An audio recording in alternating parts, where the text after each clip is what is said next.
Hey, what's up guys? Welcome back to another video by Aviation Master 100. Today, I'll be looking at the early airplanes of World War One. So, by the way, I do World War One aviation videos for those of you who are into that, because I kind of think some of the aircraft that are in World War One are pretty interesting. As far as because during the 30 years of, or 20 years actually, from the interwar, fighter development had been rapidly advancing through time, and I actually will do a video on the interwar aircraft pretty soon. First I'll look at Britain's three main early warplanes of Great Britain. As you can see here, just to give you guys kind of a visual, I'll be looking at the French, British, and German, the three main airplanes of each of those air forces in this video. So as you can see, the United Kingdom, or England, is right there. So first up we have this airplane is called a BE-2. This is built by the Royal Aircraft Factory. As you can see, it looks, like kind of like, I guess you can call it maybe a skeleton of an airplane, because it's kind of fragile looking almost. And as you'll notice, most of all the World War II airplanes they almost look fragile. Not like well fitted, let's say, for for air combat. They'd kind of be more like, they'd kind of look like home built airplanes, that are just, for weekend flying, for fun. But no, most of the World War I airplanes look like that, but don't let that fool you, because they were definitely not built for that. So you can see, this was built as a reconnaissance airplane, and that is actually what the use of the airplane did during World War One. They were mostly used for reconnaissance, and then the first dogfights actually were guys in their reconnaissance planes, with pistols shooting at each other, and it was quite a dogfight. and slowly they started to attach machine guns,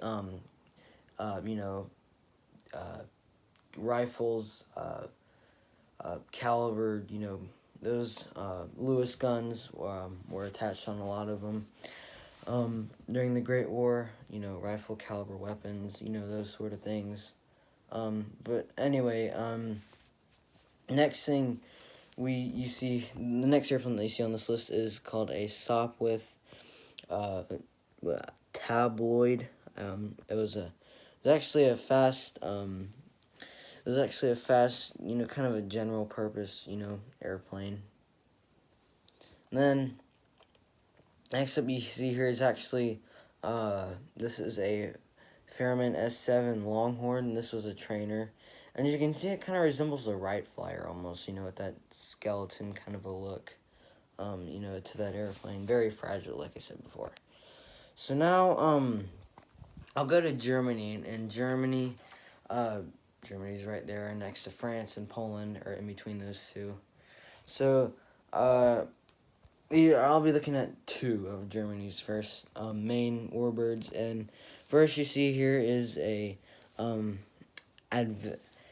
Avatic B1. I'm not really sure how to pronounce that. If any of you guys are German and you're watching this, I'm sure you probably could, but I can't. And so, you see, this was a reconnaissance biplane. If you see, the two-seaters on, most of any of the biplanes, that kind of gives it away that it's either a bomber or a heavy fighter, or not really a heavy fighter, sorry about that, a bomber or a reconnaissance airplane, because usually one's for the pilot and the observer, and or the gunner, and one of them. And then this one right here, not really sure how to pronounce this one either. Ettrick Tube, I'm pretty sure. Anyway, this was a monowing reconnaissance aircraft. And as you know, you didn't really see a lot of monowing airplanes during World War II. I mean, there were a few, but overall, you didn't really see them. And so now I'll be looking at France's three main aircraft, and France is more or less the south of the UK, east of Germany, or sorry, west of Germany. Sorry about that. Anyway, so as you see, this is kind of a cool looking airplane. This is MS Type L, Moraine Salder, who built actually a few airplanes during World War II. You know, like the MS 406, which was used all throughout World War II. And so, very fragile once again. Kind of cool looking, actually.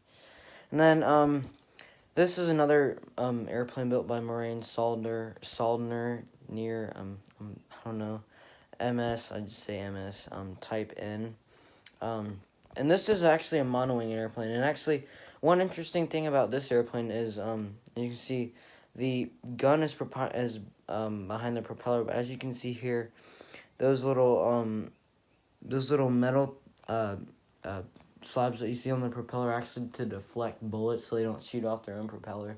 And this was before they'd come up with the crankshaft, that would allow it to fire in between when the propeller is moving.